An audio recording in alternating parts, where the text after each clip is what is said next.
মূল্যবোধ ও সমাজক্রান্ত। অরবিন্দ পোদ্দার।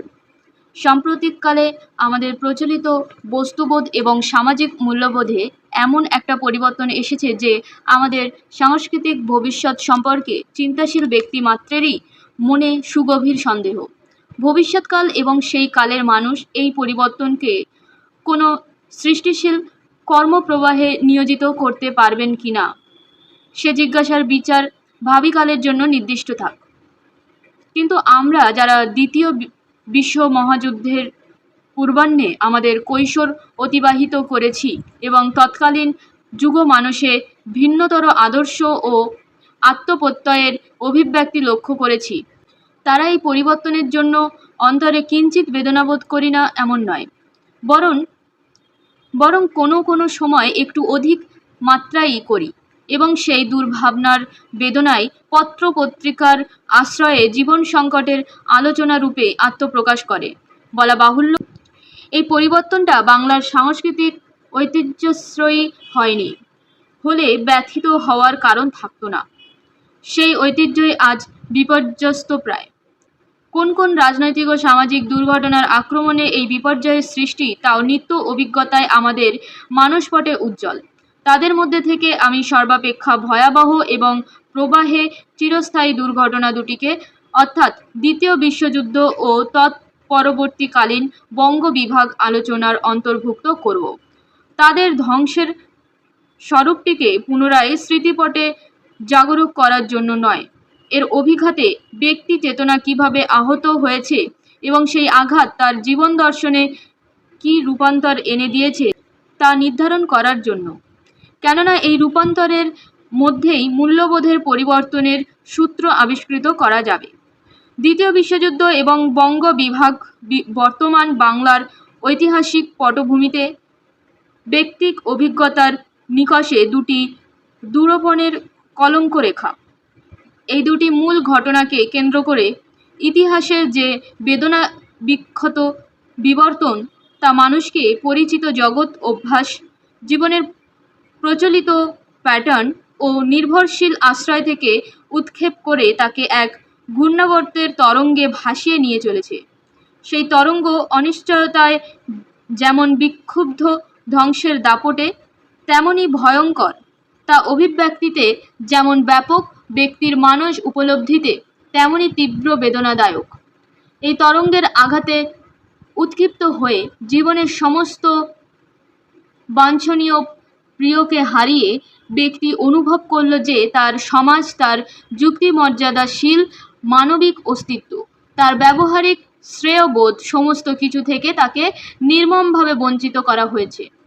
যে পৃথিবীতে তার বাস এবং যে ঘটনাচক্রে তার জীবন বিঘূর্ণিত, তার সঙ্গে সমন্বিত বা অনুবদ্ধ করে তার অস্তিত্বের কোনো গ্রহণীয় ব্যাখ্যা তার পক্ষে দেওয়া সম্ভব নয়। হয়তোবা এটা তার সহজ উপলব্ধিরও অতীত। তাছাড়া প্রাত্যহিক অভিজ্ঞতায় যে পৃথিবী এবং যে সমাজ সত্য তার নিকট প্রতিভাত, তার আপন অস্তিত্বের সঙ্গে সেই পৃথিবী ও সমাজ সত্যকে সমন্বিত করতে পারাও যেন তার পক্ষে একান্তই দুরূহ। সুতরাং এক মনুষ্য সমবায়ের অন্তর্গত থেকেও ব্যক্তি বিচ্ছিন্ন, তার অস্তিত্ব ও দায়িত্ববোধ নেতিবাচক। প্রতিটি নতুন অভিজ্ঞতা তাকে নতুন করে একথা স্মরণ করায়, ফলে তার পক্ষে এ অনুভব অপ্রত্যাশিত নয়। সে যেন পৃথিবী চক্রের আবর্তনে বিচ্ছিন্ন নিষ্প্রয়োজনীয় এক কণা মাত্র। সেই চক্রের আবর্তন তার উদ্দেশ্য ও পরিণতি, অর্থাৎ যদি কিছু থেকে থাকে, তার নিকট গ্রহণীয় নয়, এমনকি বোধগম্যও নয়। এই অনির্দেশ্য অনমনীয় ঘটনা স্রোতের প্রভাবে সমাজ ও মনুষ্য সম্পর্কে তার ধারণা অন্য এক সিদ্ধান্তে উপনীত হতে বাধ্য। বলা যেতে পারে যে দুটো ঘটনাকে এই আলোচনায় টেনে এনেছি। বাংলাদেশের সর্বত্র এবং বাঙালি সমাজের সর্বস্তরে তার প্রভাব সমান নয়, সুতরাং তার পরিণতিও সর্বত্র একরূপ নয়, স্বীকার্য। কিন্তু আমাদের আলোচনা কোনো বিশেষ ব্যক্তি বা স্তর সম্পর্কিত নয়, মনোভঙ্গির সাধারণ বৈশিষ্ট্য সম্পর্কে। অধিকন্তু কথাটা যুগধর্মের। যদিও বহুকাল পূর্ব থেকেই অবক্ষয়ের চেতনা মানুষের মনে সঞ্চারিত হয়ে চলছিল, তথাপি বলা যায় দ্বিতীয় বিশ্বযুদ্ধ এবং বঙ্গবিভাগকে আশ্রয় করেই, তার প্রহারে উৎক্ষিপ্ত হয়েই সেই চেতনা একটা সুস্পষ্ট পরিণতিতে এসে পৌঁছায়। সমাজ সম্পর্কে আমাদের যে পূর্বতন ধারণা, এখানে আমরা উদ্দেশ্যের সমগ্রতার, পরস্পরের প্রতি মমত্ববোধে এবং কর্তব্যের বিশিষ্টতায় মিলিত, সে ধারণা বর্তমানে অবলুপ্ত। এখনকার সমাজ অজস্র উদ্দেশ্যহীন, বিচ্ছিন্ন, কোনো সামগ্রিক প্রেরণায় অনুপ্রাণিত কণার সমবায় মাত্র, শৃঙ্খলাহীন, অনৈক্যবদ্ধ, সর্বজনগ্রাহ্য মূল্যবোধ বা বন্ধন এখানে অনুপস্থিত।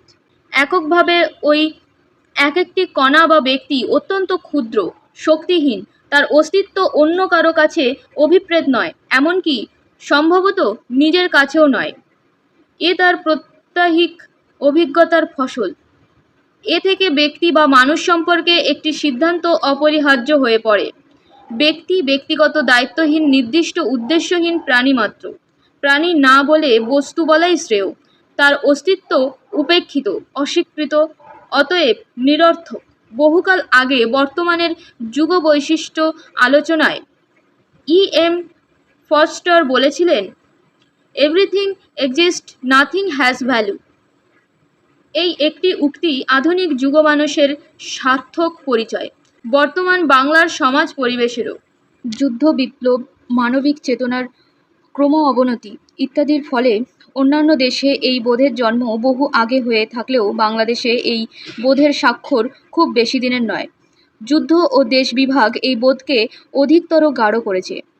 অন্যান্য বস্তুর ন্যায় এখনকার মনুষ্য সমবায়ের কণাগুলোও অস্তিত্বশীল, কিন্তু শিল্পে প্রয়োজনীয় বস্তুর মূল্য থাকলেও মনুষ্য কণার কোনো মূল্য নেই। বাংলার অর্থনৈতিক সামাজিক জীবনের সহিত একদা সম্পৃক্ত, বাংলার ভৌগোলিক সীমানায় বিচরণশীল বাঙালির মানসপট এই নিরর্থকতার বোধে অপহত। ব্যক্তিচিত্তে এই চেতনার উদ্বোধন সামাজিক মূল্যবোধের পরিবর্তনের প্রধান অবলম্বন। তাই এই একটি সূত্রের মধ্যেই প্রায় সমস্ত রূপান্তরের মূল খুঁজে পাওয়া যাবে। কারণ সমাজ যখন বিপর্যস্ত, আর কোনো মানুষেরই আপন মূল্য যদি স্বীকৃত না হয়, এবং সবচেয়ে বড় কথা, আমার জীবনের বা অস্তিত্বের যদি কোনো মর্যাদা না থাকে, বা তা যদি কোনো উদ্দেশ্যের প্রভায় উজ্জীবিত না হয়, তাহলে মূল্যের জন্য আমারই বা শিরোপীড়ার হেতু কী? অথবা আমার পক্ষে মূল্যবোধের ঐতিহ্য অন্বেষণের প্রেরণাই বা কোথায়? সুতরাং ওই একটিমাত্র মানসিক পরিস্থিতি আধুনিক কালের অনেক আচরণ বৈশিষ্ট্যের ধারক। মূল্য অথবা মূল্যবোধ নির্বস্তুক বা জীবন নিরপেক্ষ নয়। বিশেষ মূল্যবোধে আস্থা বা ব্যক্তির চিন্তায় ব্যবহারে বিশেষ মূল্যের প্রকাশ একদিকে যেমন ব্যক্তিগত এসনার পরিচায়ক, তেমনি তার বিচার বিশ্লেষণও সামাজিক ক্রমসম্পৃক্ত। মানহাইম মূল্যবোধকে বলেছেন traffic light in the regulation of human behaviour. কথাটি প্রণিধানযোগ্য। মানব সভ্যতাকে এক বন্দর থেকে আরেক বন্দরে নিয়ে যাওয়ার প্রয়োজন মানুষের ভাবনা, মনন, আচরণকে বিশেষ এসনার দীপ্তিতে উজ্জ্বল রাখতে হয়, এবং সেজন্যই মূল্যের চেতনা ব্যক্তিক পৃথিবীর ক্ষুদ্র সীমা অতিক্রম করে সমাজ সীমায় পরিব্যাপ্ত হয়। অবশ্য একথা সৃষ্টিশীল মূল্যবোধের ক্ষেত্রেই প্রযোজ্য। আধুনিক বাংলার সাংস্কৃতিক পরিবেশে আমরা সাধারণত যে মূল্যবোধের প্রকাশ দেখতে পাই, সে সম্পর্কেও উপরোক্ত সিদ্ধান্তে পৌঁছাতে পারলে আনন্দিত হতাম।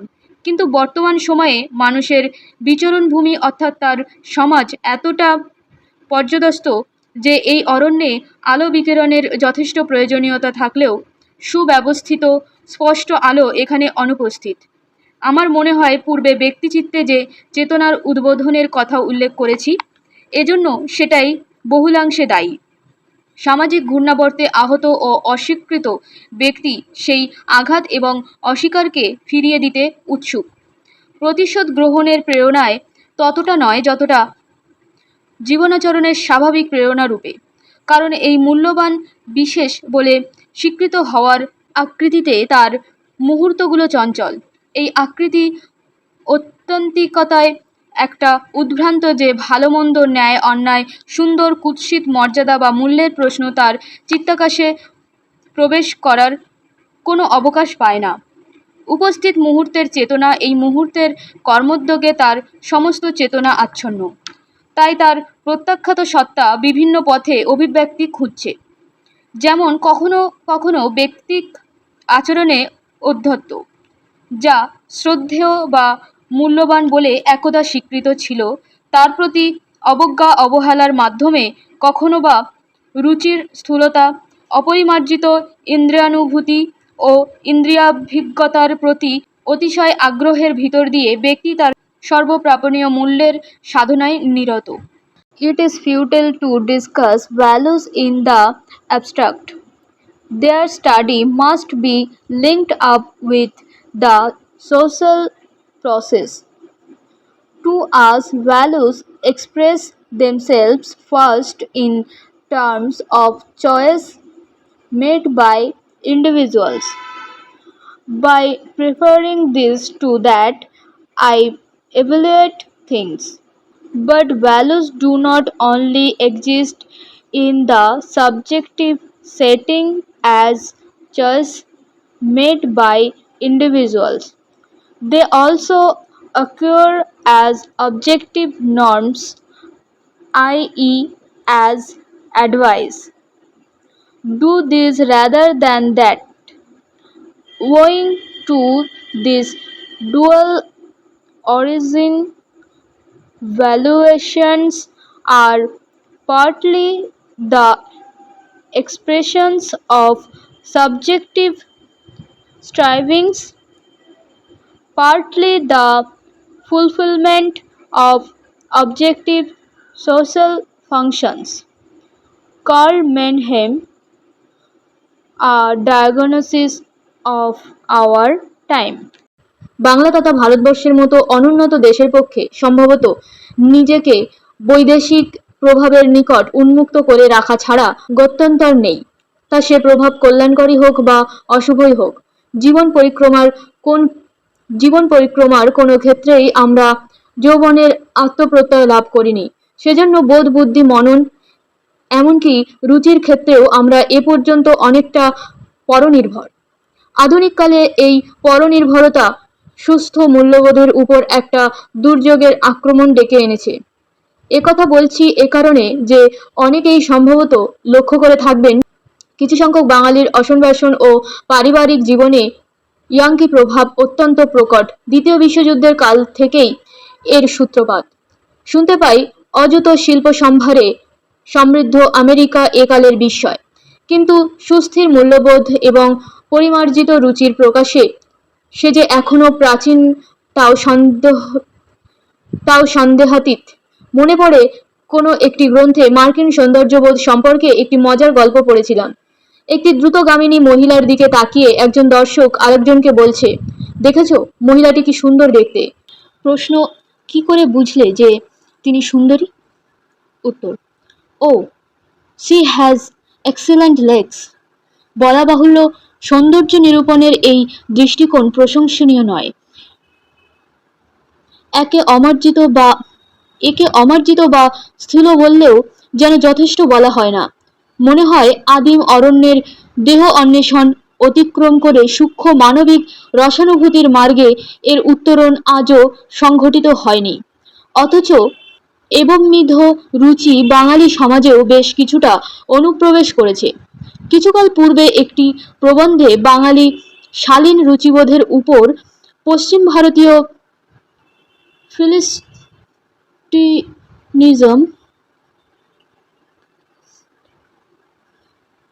ফিলিস্টিনিজম এর আক্রমণের উল্লেখ করেছিলাম। মেয়েদের পোশাক আশাকের প্রতি লক্ষ্য করলে এটা একটু অধিক মাত্রায় চোখে পড়ে। এর মূল প্রেরণা সম্ভবত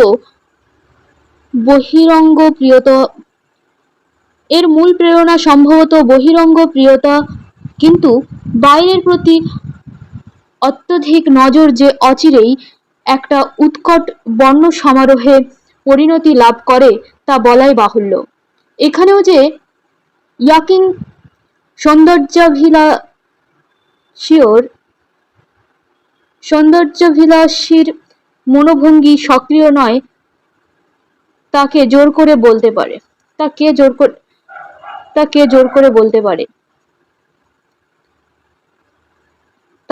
করে বলতে পারে। ছেলেদের অঙ্গাভরণে তা অনায়াস লক্ষ্য। কোনো বাঙালি যুবককে যখন গরুগর্ধব চিত্রিত বিচিত্র রঙিন হাওয়াইয়ান শার্ট পরে ডান কবজিতে ঘড়ি বেঁধে হনহন করে পথ চলতে দেখি, তখন যেন একজন ইয়াঙ্কি সৈনিককেই নবতর রূপে পুনরাবিষ্কার করি। তার অপরিসীম ঔদ্ধত্য যেন যে কোনো মুহূর্তে ফেটে পড়ার জন্য উদ্যত। ব্যবহারিক দিক থেকে এরূপ পোশাকের উপযোগিতা বা অনুপযোগিতার প্রশ্ন উত্থাপন করছি না, শুধু বলার উদ্দেশ্য, রুচির বিচারে এটা স্থূল অশালীন। কিন্তু দুঃখের বিষয়, প্রায় প্রত্যেকটি বাঙালি পরিবারেই রুচির এই পরিবর্তন লক্ষ্য করা যায়। অধিকাংশ পিতামাতাই সম্ভবত অজ্ঞাতসারে এই রুচিবোধের পরিপোষণ করে চলেছেন। বিশেষত ছেলেমেয়েদের পরিধেয় নির্বাচনে অনুরূপ পোশাকের প্রতি তাদের মধ্যে এক অকারণ পক্ষপাত। এইসব সামান্য ঘটনার উল্লেখ করলাম এ কারণে যে, তার মধ্যে দিয়ে একটা মনোভঙ্গি বিশেষ বস্তু বা বিচিত্র বর্ণ সমারোহের প্রতি আকর্ষণ অভিব্যক্ত, এবং সেই আকর্ষণই সম্ভবত গোপনে তাদের নিজেদের এবং ছেলেমেয়েদের মূল্যবোধকে এক দুর্বার প্রলোভনে সেই স্থূলত্বের দিকে টেনে নিয়ে চলেছে, যেখানে অন্তর সম্পদের চেয়ে বাইরের অঙ্গাভরণের প্রতি লাবণ্য থেকে দেহের প্রতি সুষমার পরিবর্তে পরিমাণের উপর নজর বেশি। উপস্থিত মুহূর্তের কর্মচাঞ্চল্যে এই লক্ষণের অর্থমর্যাদা লাভের অতিশয় আকুতিতে ব্যক্তি চেতনায় রুচির পরিমার্জনার প্রশ্ন দাগ কাটে না। তার কাছে তাই মূল্যবান যা ওই পথের সহায়ক। অথচ কে না জানে মূল্যবোধের এই পরিবর্তন বাংলার সাংস্কৃতিক ঐতিহ্যের অনুকূল নয়, ধারাশ্রয়ীও নয়। কে না জানে যে এই স্থূলত্বের প্রতি অনুরাগ বাংলার নিজস্ব শিল্পবোধ, তার মার্জিত জীবনাচরণ, সামাজিক বিনয় যুগ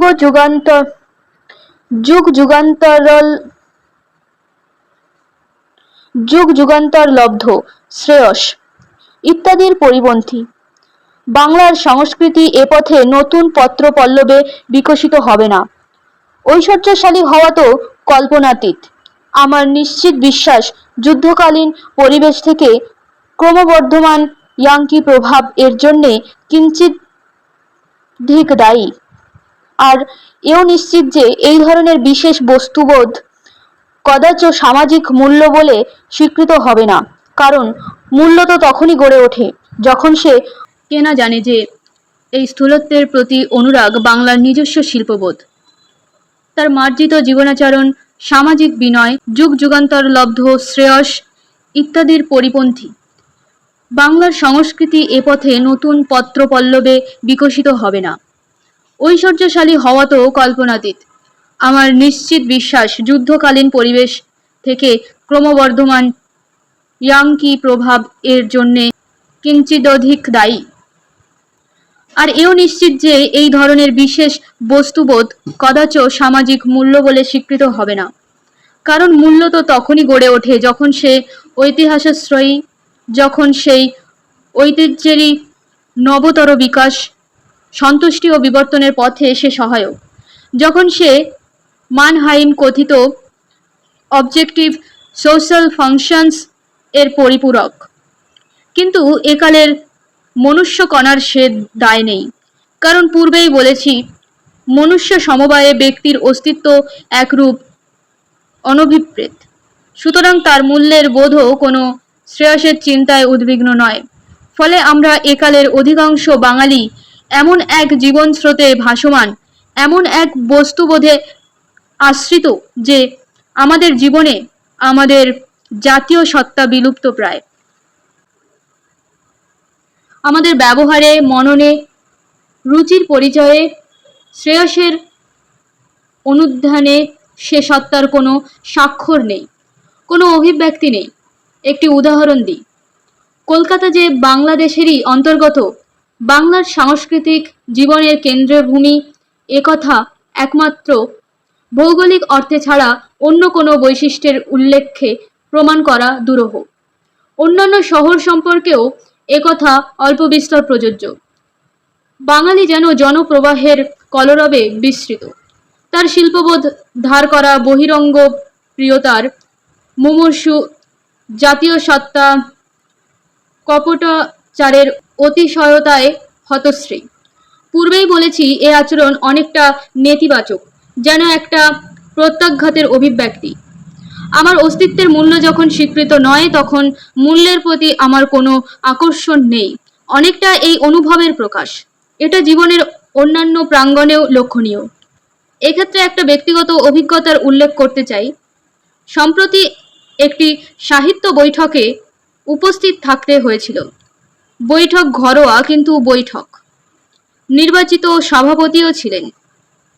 আহত ব্যক্তিদের প্রবন্ধ পাঠের পর কয়েকজন বিদগ্ধ বলে অখ্যাত তরুণ সাহিত্যিক আলোচনা প্রসঙ্গে প্রবন্ধ পাঠকদের স্পষ্টত একথাই বললেন, আপনাদের প্রতি অশ্রদ্ধা ছাড়া আর কিছুই জানাতে পারি না। কথাটা যত সত্যই হোক না কেন, জনসভায় বলার মতো কথা এটা নয়। বাংলার শিষ্টাচার বিরোধী।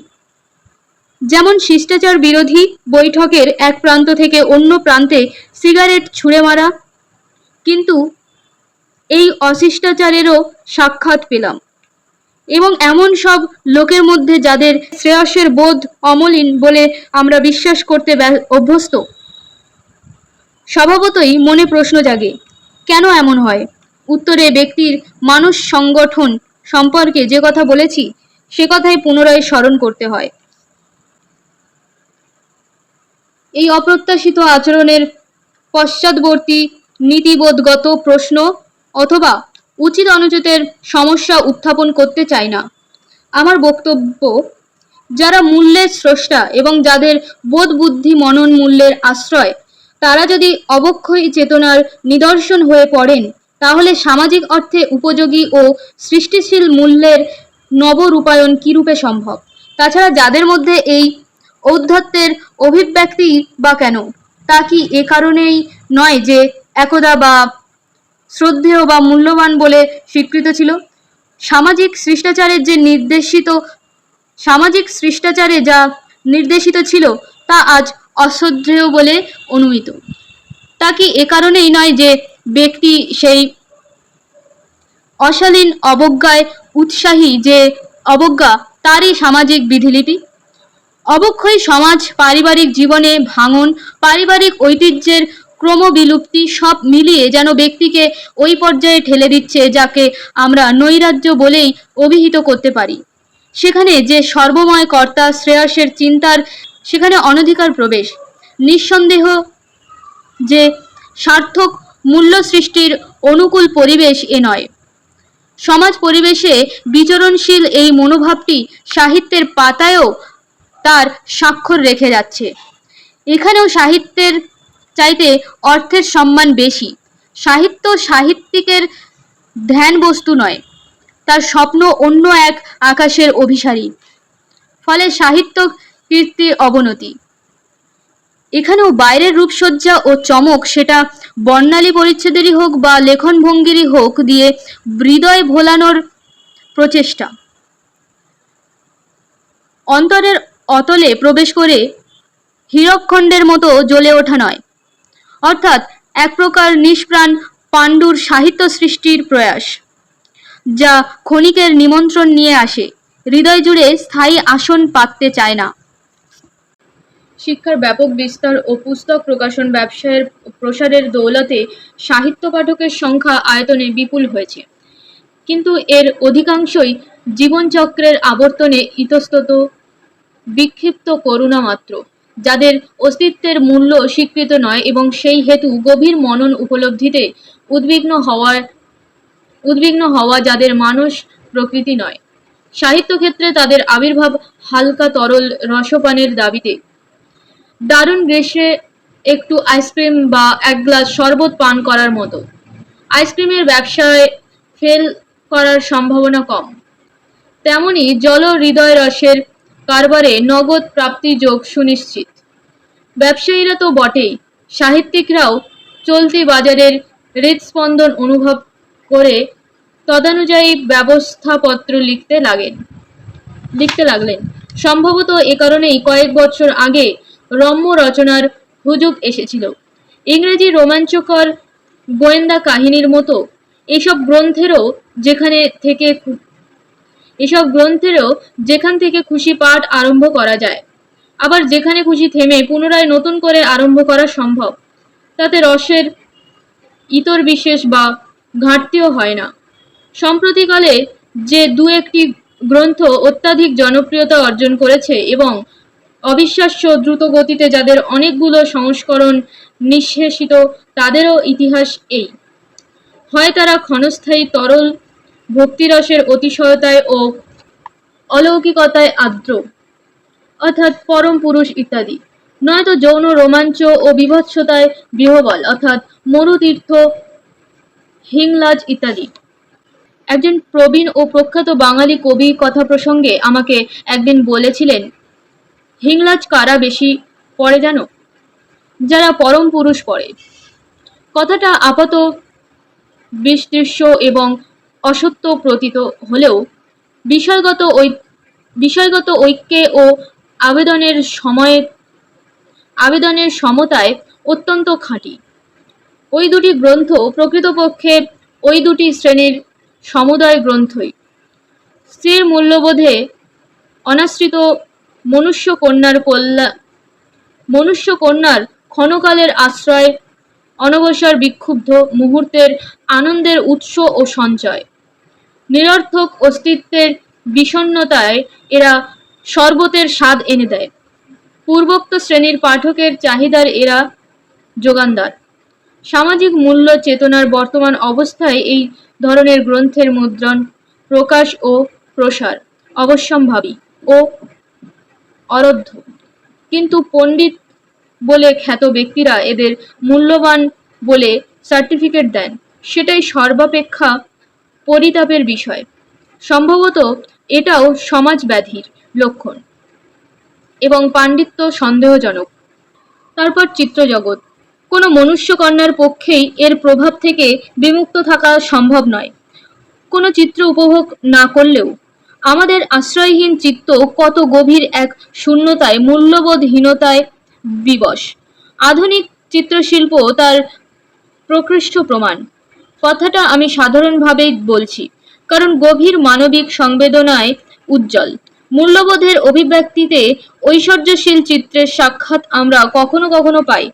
তাদের বাদ দিলে বাকি আর সব চিত্রের আবেদনের প্রত্যক্ষ লক্ষ্য বস্তু অপরিশুদ্ধ, জৈব প্রবৃত্তি, নিম্নগামিতা, যার সহজ প্রকৃতি।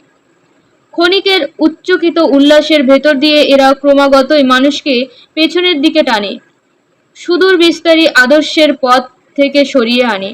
কারণ সিনেমা শুধুমাত্র আনন্দ নিকেতন নয়, বিশেষ কোনো অভিনেত্রী মেয়েদের, বিশেষ কোনো অভিনেতা ছেলেদের আদর্শ পুরুষ।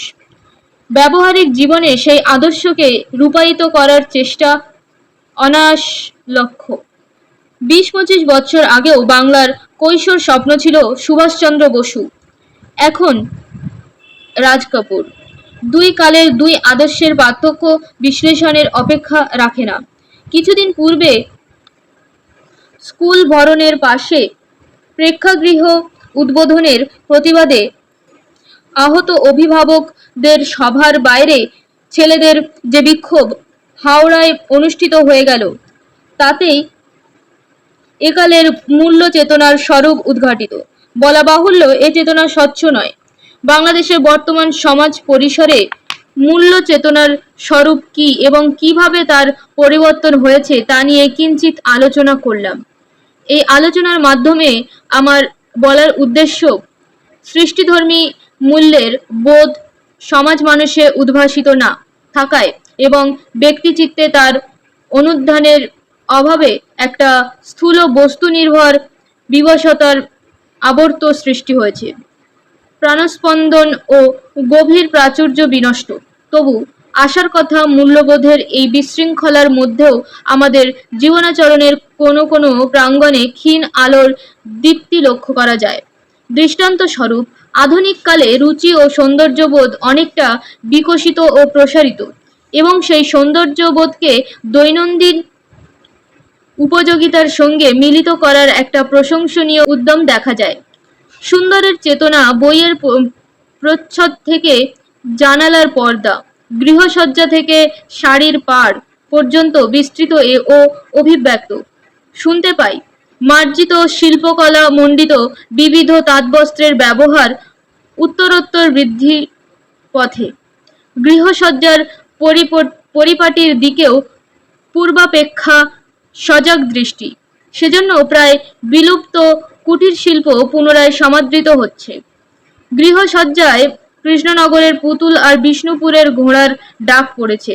মণিপুরী ও শান্তিনিকেতনী ডিজাইন বিছানা ঢাকনিতে ব্লাউজে ফুটে উঠেছে।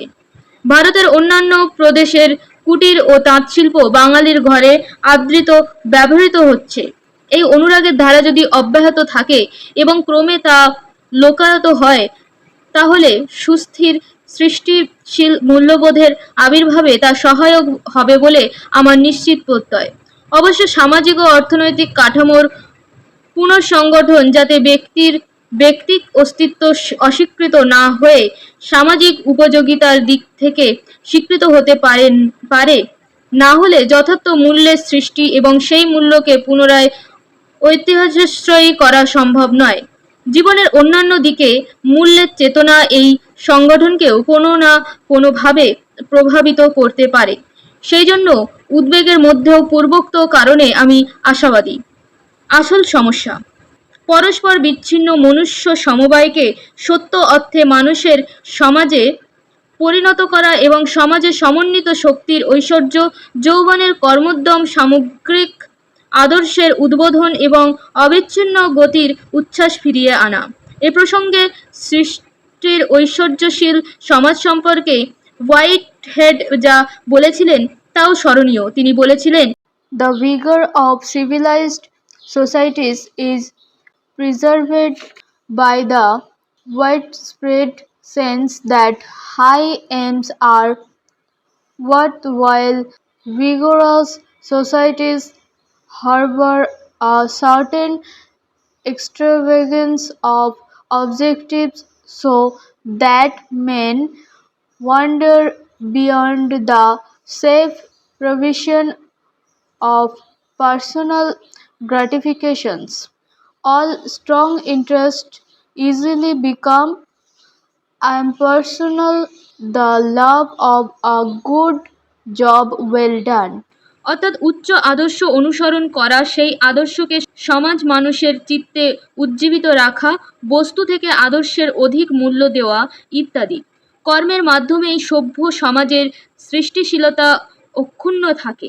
ব্যবহারিক দৃষ্টিকোণ থেকে যা অতিশয় বা বাহুল্য, তাকে মূল্য দিয়েই ব্যক্তিকে তার ক্ষুদ্র স্বার্থ সীমা থেকে বৃহত্তর সীমায় টেনে আনা হয়, সমাজ স্পন্দিত হয়। আমাদের আদর্শ সূর্য সন্ধানী হোক এবং ব্যক্তির চিত্তাকাশে সেই আদর্শ জ্বলে উঠুক একটি উজ্জ্বল নক্ষত্রের মতো।